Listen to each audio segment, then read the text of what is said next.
officer for Sironko district. The nomination exercise is going on very well.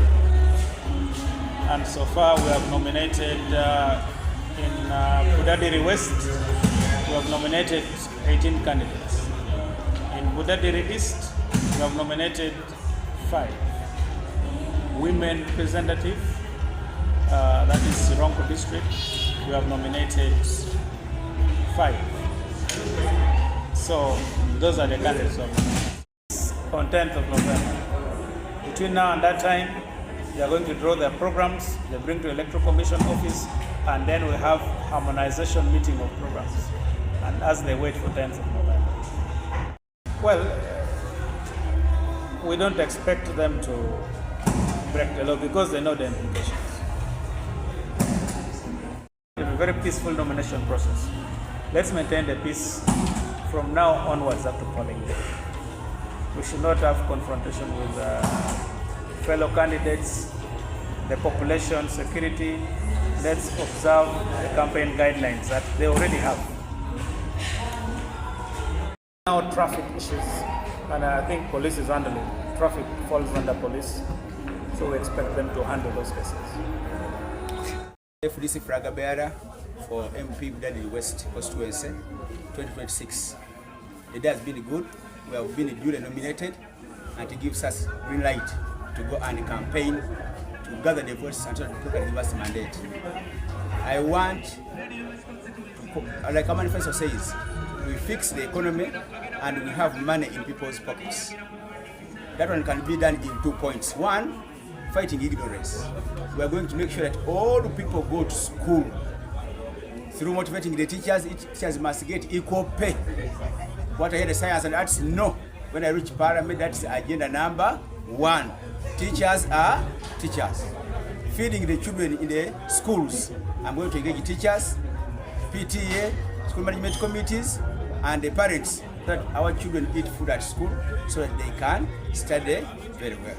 Then secondly, we get money in the people's pockets through agriculture, not digging or grazing in a usual way, using scientific methods to get good breeds, inputs, so that people can rear cows, modern cows, get money.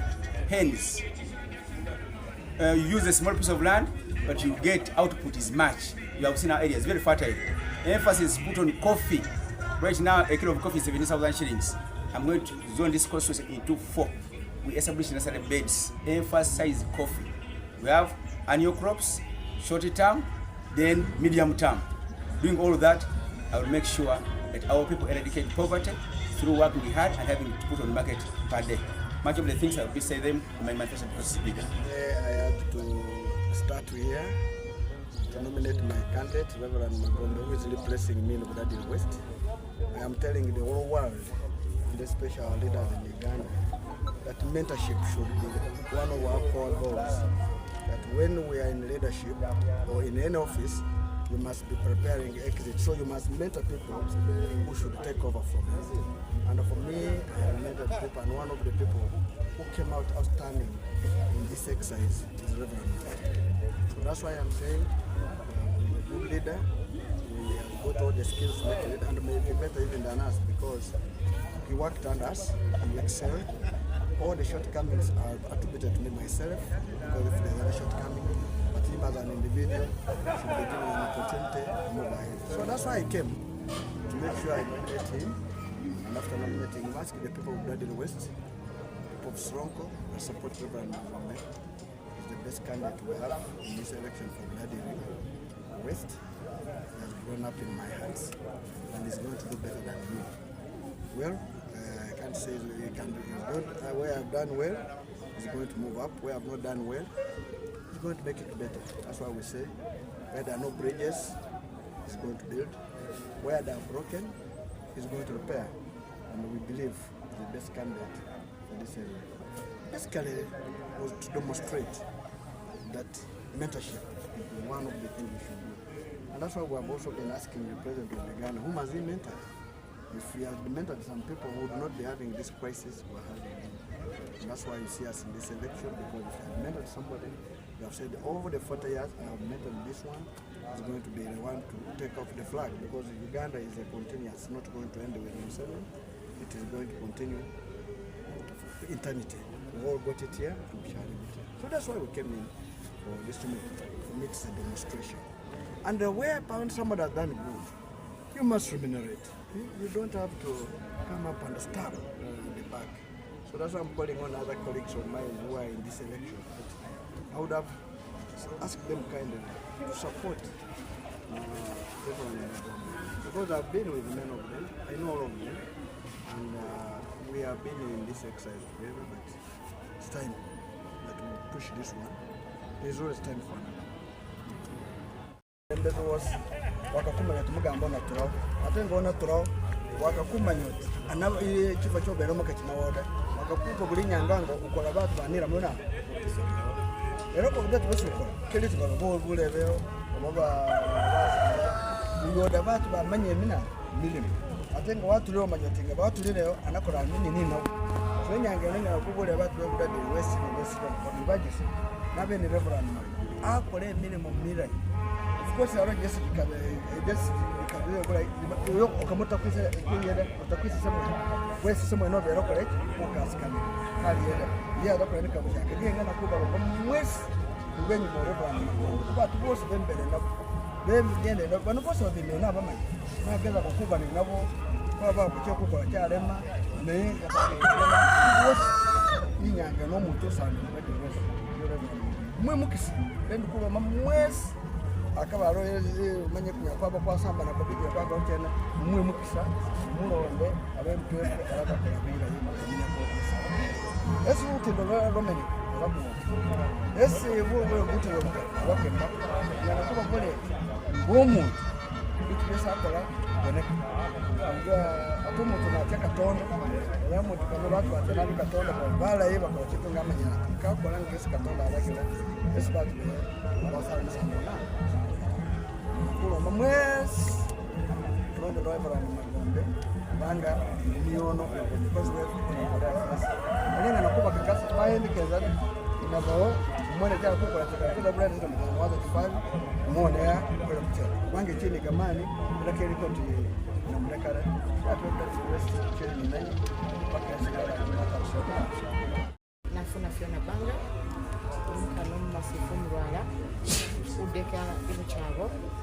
Msakulu na Mrs. Francis, the flag bearer wa FDC, which for Chairwoman Member of Parliament is over. Nafuna Fiona Banga, nyewe uirangira new curriculum. New curriculum chitu chishaka, kulipeza ni vitu bishaka esolo. Inyanga yole liange esolo kegana bufuzi bushaka. Bufuzi bwa bwesi kwa makubo nako mu myaka 10 bwatambireko.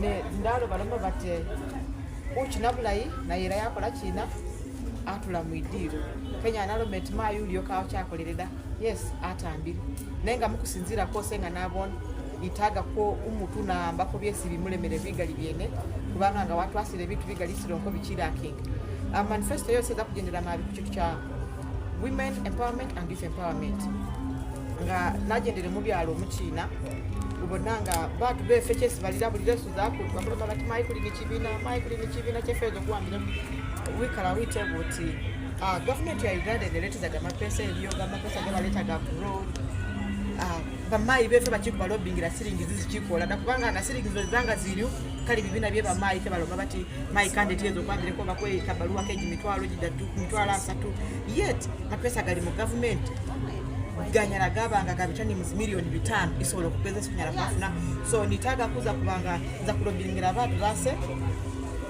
idobozi mu parliament. The first important thing in parliament kasitoleka kumanya kubanga za kutesa banga bitu byose gani kwira mu parliament nesi batesera nesi bakolera budget when they are allocating budgets wakabuni kolomot wamanyiro isesesolo kubudandi kugali mali kulikuga na kuambira kubafuga kulikuga na kuambira kwa mai kulikuga na kuambira kwa bale bebezi board nengo na tukolote na kubanga MP kafu na msara gunyala gwako na milimo lijosi da nenga anga balikuga ba budget balikuga bana na vitu kumeza hesi na remote wakubemeza sete na kuli abantu iti ifefe lidobozi lye fesolo kokeri dabuliza kada muzindalo gwafundira kubanga ne batesa bitu byosiza kepuliza gako mai wefe ngali kutisada zibiru zeba singire kubitisa baso kakubitisa it was age limit chesi ne uli akochonge na ate sachema votinga yes atenge cha votinga kulewe kubanga kayo mtu makuru votinga da abamba kuleta liteka liwamba kufefe Sironko lya coffee bill mai mu parliament kaba madamu zindalo gwafundira atenga wasilire Sironko tufe kulima zimwanyi se fione kulirenga babose atunde mwanyi mu BCU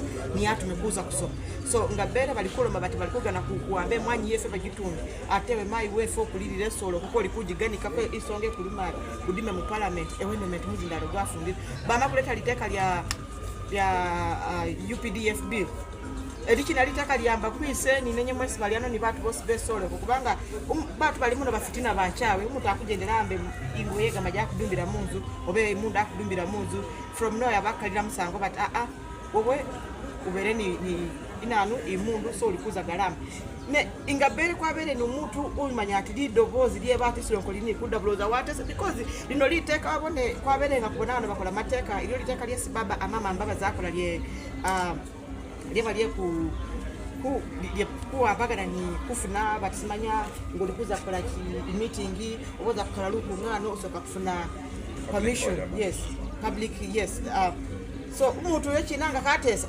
amama ambaba za asindikaliteka but time came diamni na mama ambaba zingana yame atingana buna bwami kwa president Uganda no chi atayabita yenda bakubatia kasi bakora so mateka guess kulikuwa not in the government I am a minister Kenya na natu salidobozi nali ganika lugananga naga nikiremu ati gutulamuka nenga iwo oli kwisirira wo mwene ngomu wala kumanyoti iyo batu ingaji no chine solo kwezi kungu iki baba sana kubanga baba bulira batino iteka lilifu wabaganikira because we live in a community where bitu bitu Kenya nga yose chero oli ano mugambo chu elanga nga mwasirire government yo Museveni batu babere muvunyala basi nga baba ministers baba atu like bangi ne baloba batibala bakozesa kusanga so has been used and dumped that is the language they use wachibone so uza kusiriranga mizindalo jafundire bali kutesa magambira gamba kumutu wasi wesoloko ate mizindalo bafundire so chesi sifione dikugana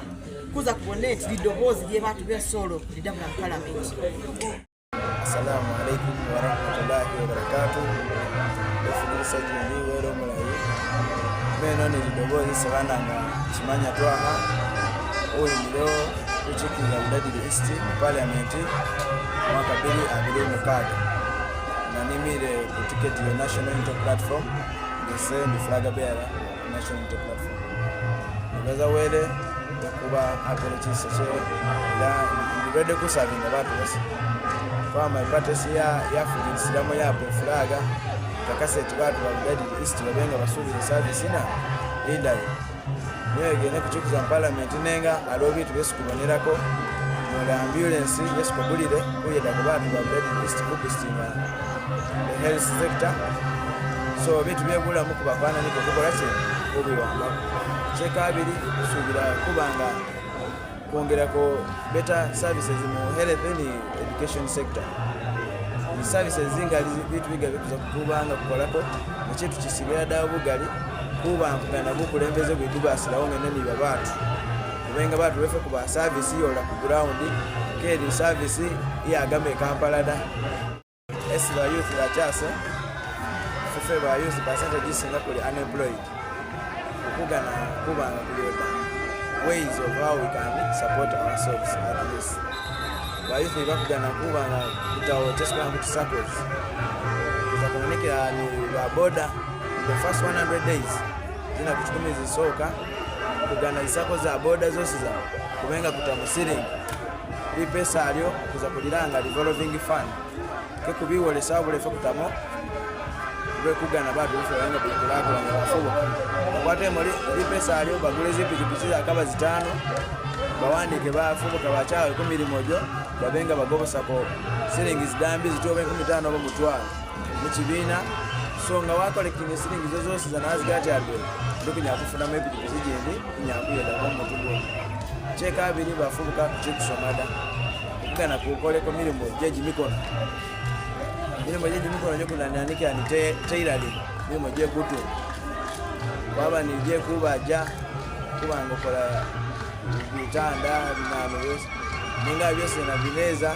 bifuka ku already organized kubanga ku ready for the change byose binasoboka saba bakufugirisilamu bafugirisa manifesto yefe yesikuza kwani beilinga babenga bakwigatako bakuwe support mwaka 2026 elese ndi ready ku support kubanga naganisa abantu bose because I've already started by donating an ambulance. Together we have already started at ready kubanga service, so there is no time to wait, and it is now.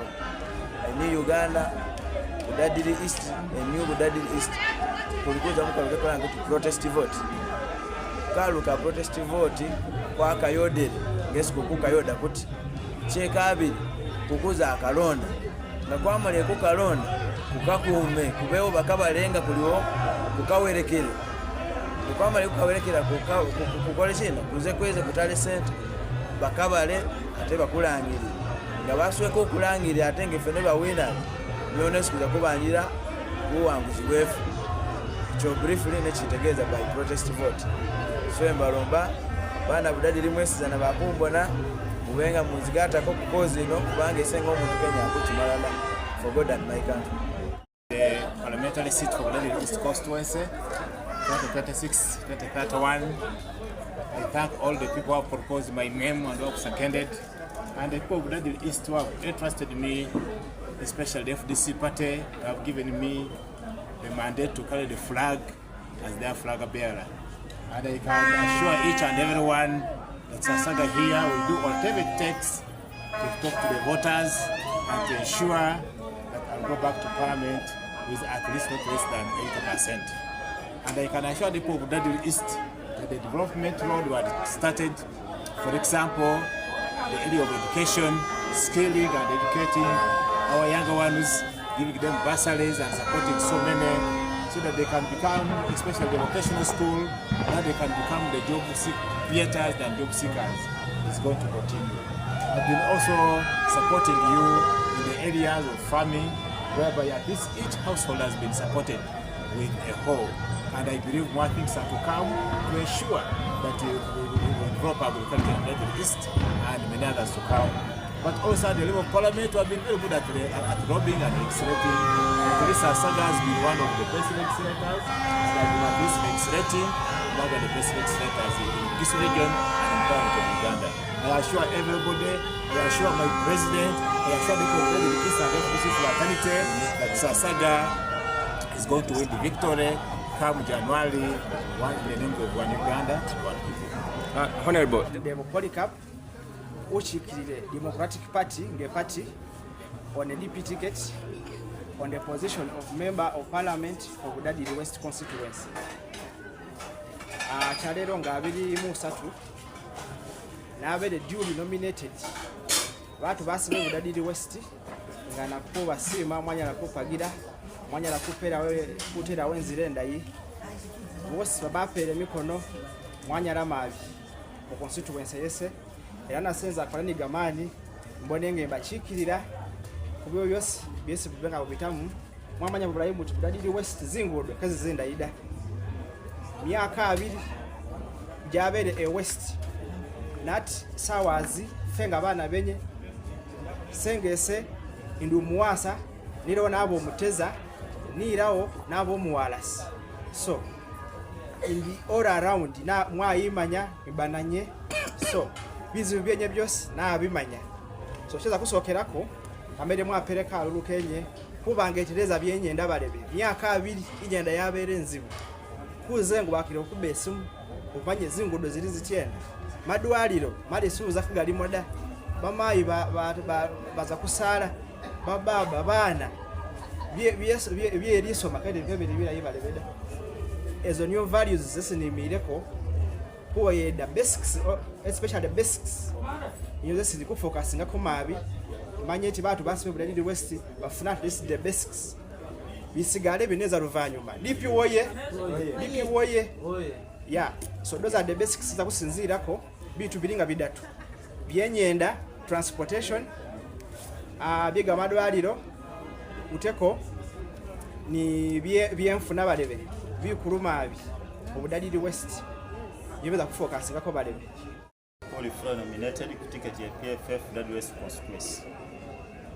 Cherero ana kwibaza Katonda tiri mudwena kuba lucky ndi nominated nakwibaza abantu base mwesi batere mwesubi mwandera kutula kutandikwa paka esimunda kusona kuwechi nakwibaza abantu base basapota mwesi buli muntu kole contribution mwesi kasera niyo kanu kesi kosubiza Budadi West Shaka Budadi West Shaka eri makono kenye ngayitagwa omuntu limwe so nikusaba abantu ba Budadi West mwesi sesimuli obodi we pate china sawa zatu itaga kulonda candidate okuza kuwereza go osenyu mwesi muli manifesto yose iza kurotatingira mabi kubitu byambako omuntu yasi Budadi West constituency first bulu muntu ogenda mirimo gikorani MP kuitaga MP okuza kusudira bozi lye federal parliament Budadi West constituency bu mweso bobeza gawo bwafubo era ngana kuba kakaseti myaka jabitirenga gine parliament yecherewo kiba kizibu kubwa nako ni MP mu parliament se chikmana no batesereye kasera niyo kano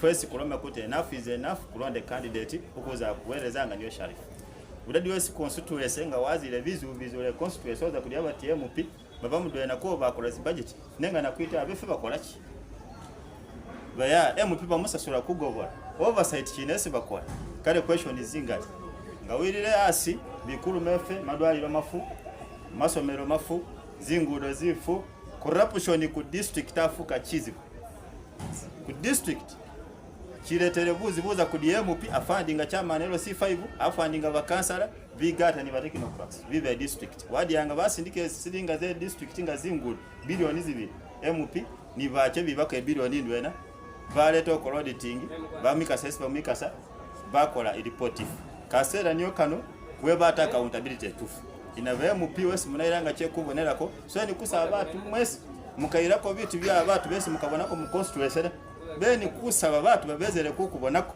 mu constituency Budadi West bakaveza gawo muchikuma yabizu biri mabatu ba Budadi West ni kusaba basa kuluka asera niyo kano muchifaje ko nigesa mapesa ni kugabira abantu mweze munzigate ko senior candidate ko ni byambaso bidi sharp usabora kwereze constituency Budadi West mwanya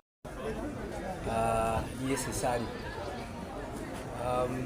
nakalira okweza kwima ngo MP mu Budadi West kuba nabero mutuze mu constituency libanga lireye nazire kubonanga liyo bitu bigari bikaza burayira for instance saidi education za DOT bana befika kuna quality education at least ni school dropout rate Sironko yonyene namune iri 40% dropout very high ati Singapore bana ba Singapore bali ku dropping out iyo bana bakana and cyo kibakira yitare kuba bagamusa yunga bakwali kirenga bakiri bagici that's one of the problem then check habili niyo health yebura akaba government program unit yaka kuba health center na mburuka za DOT Budadi West za kudiwa magomboranga gatano Sprimoni Health Center kanunga magomboro ge chiitige ge bwasaga yena Health Center yedwera ye bwasa kale ngene boneti munyanga iseka nabere MP complex government boneti itawo facilities this program the government tags ko not double service ko batu befe babenga bafuna bula in terms of the barabiri medical check ada to your first part infrastructure there is also infrastructure in terms of zero in terms of masumero in terms of mobile but at this time pengine kuzibona infrastructure mwezi zana bajende ko Budadi West mabonanga kulinzingo bezimbina I think niyo zisemba yuko babundi na Uganda iranga ifura yakubire namuna hizibita kakoda and yet Budadi West ngesubone eri njimuna tusabitu bigari in terms of agriculture kale bitu byozana byakobona byola mukatale ebezingudo zibi kabisobora kugisa obulaida for instance government ya lometi kukole ku lugudo leo Budadi na magomba Budadi na Rugugu Nero naro you can see speed yes kunyenderako lindambi nanga.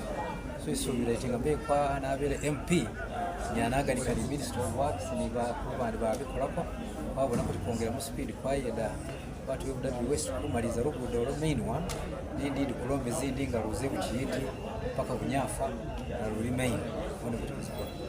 So briefly you need this kunywa mwaka kunyoha kwapata lezele byawe so batu ba Sironko bali yano baba FDC baba lupu bagundi bepate china mwezi gateko sindikuza kubayo mpi wenye mwezi ndikuza kukolea bitu bisi kunaba nabo ifuta bugari ndikuza ku la area ya nomination ibukuro ipo kusomera. If you don't have food at home, then your children cannot go to school. Even yourself, you can't think positive. But what I intend to do about food security is that enhancing productivity of our soil, of our land, so that we can be productive. Yes, through providing manure, and maybe pesticides, and agricultural inputs. Yes. I'm referred to as the dollar man. For details, you ask the supporters of NRM to give me their name. Yeah, this is the great day that the Lord has made. I've prayed over it for quite a while. Like the Bible says, there is time for everything, and I think this is the time. I'm contesting for Member of Parliament for the Daddy West constituency, and I'm not new in the field of politics, especially the politics of the Daddy West and the Sironko at large. But of course, the opportunity had not come, but this is the opportunity moment for us as people of the Daddy West. I have the best meal for the Daddy West. I'm a pro-government, I'm an NRM person. I'm contesting an independent, but I'm an NRM leaning. I'm a lifelong member of NRM. Don't ask me why I did come for primaries, because you know the reason is. I have I believe I have the best manifesto for my people. My campaign will go to the people, to the voters. And my manifesto will focus on the critical issues facing people of the West. I'll give you a summary. The interventions, they are government programs. For them, they only know two programs. They only know youth livelihood and PDM.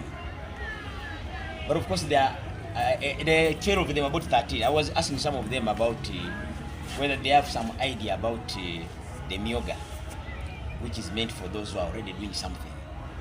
They even do not know, and yet even the person behind them, the person managing this thing is our own. She's our own daughter. Of course, we shall also look at that. Of course, the jobs opportunities also come across, but of course, there has been a gap.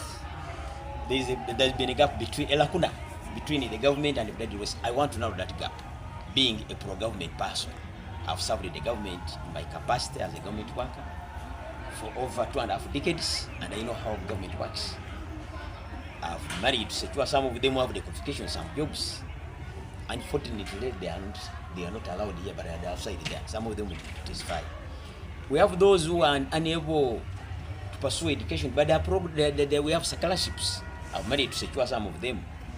One of them is actually currently a doctor. Another one is doing vet medicine, the first year. At the opportune time, maybe you will talk to them. We have areas of education, poor education standards. Now, my brother will ask me, are you going to teach? What are you going to do? I've been in the education sector as a school management committee chairperson in Uganda Primary School. I've demonstrated that we can turn around our education sector. Like those of us studied from the village, but we managed to make it. Why not now? There is a gap.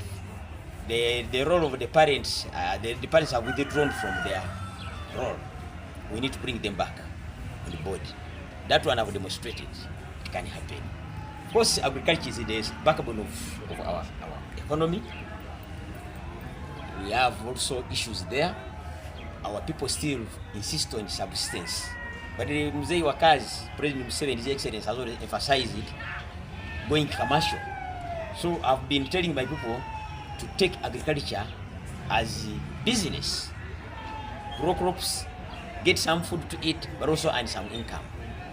Some people normally say, oh, shortage of land. But Netherlands is a smaller country than Uganda, but they export. We shall look at that one. Of course, we have the poor road network. The government allocates funds every year. And as a member of parliament, you automatically become a member of the works committee at the district. We don't have to wait for people for money to disappear. Then we come after 5 years that money has been eaten, the roads are poor. No, we have to do monitoring, serious monitoring every year on a yearly basis, so that people must be held accountable. We have the technical infrastructure in terms of electricity. We have the entire 2 sub-counties in the West, no power, Lulena and Narusala. Part of them had electricity, but because of what I called the gap between the government and the West leadership, the transformer had a problem and it was never replaced. Some of the poles have been used for firewood. They started on that and even brought in some engineers who had done survey. I'm going to pursue it to make sure that it is implemented. I also went to some other place in Bunyafa there and Bugandi. Some people had even cut eucalyptus trees and put barbed wires, and it caused problems. I also want to follow that one, among others. Of course, the list, because of shortage of time, we can't